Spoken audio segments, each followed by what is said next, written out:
use the term climate modeling quite a bit in describing yourself. So maybe this is a good time to tell us, Sure. From your perspective, what is climate modeling?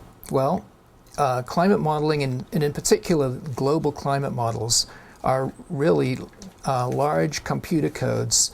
They're quite like the codes that are used for weather forecasting by the National Weather Services, but they're simplified a little bit so that they can be run instead of over a few days, where you're interested in really getting the weather right tomorrow and the next 4 or 5 days.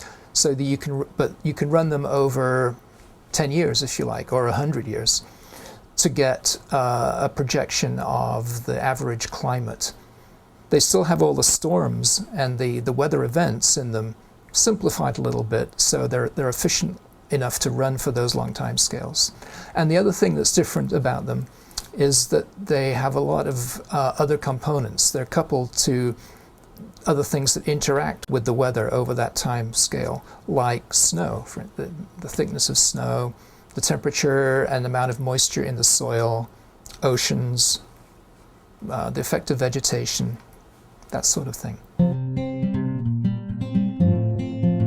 Some things you have to just prescribe from observations, but then a lot of it is in the physics of the equations themselves. The things you prescribe are the amount of sunlight coming in at the top of the atmosphere, which is determined from the current orbit for of the seasonal cycle of the Earth around the Sun, the amount of carbon dioxide and other gases in the atmosphere, the types of vegetation that are distributed around the globe, that sort of thing. And then when you run the model, just about everything else that you can think of to do with the weather is predicted from the equations. The air speeds, temperatures, humidities, they're all in the physics. Do soils play a role in the models? Yes. For global climate modeling, you generally have a model of the top few meters of soil, which includes most of the critical zone, not groundwater, but the upper soil layers, which includes the seasonal cycle of temperature going down to about a meter. So, and what these models predict in the physics is the soil temperature and the soil moisture, the amount of water in the pores. And what about surface water, like lakes or rivers? Are they in the model?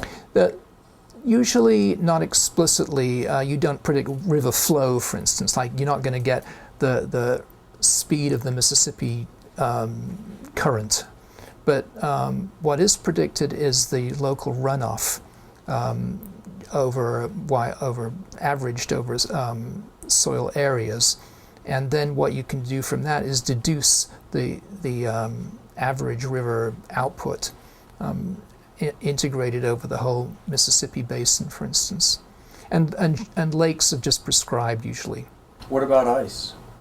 Well, there's snow, the seasonal snowpack coming and going, how it melts in the spring and then forms in the fall and winter, is predicted from the amount of snowfall falling from the atmosphere.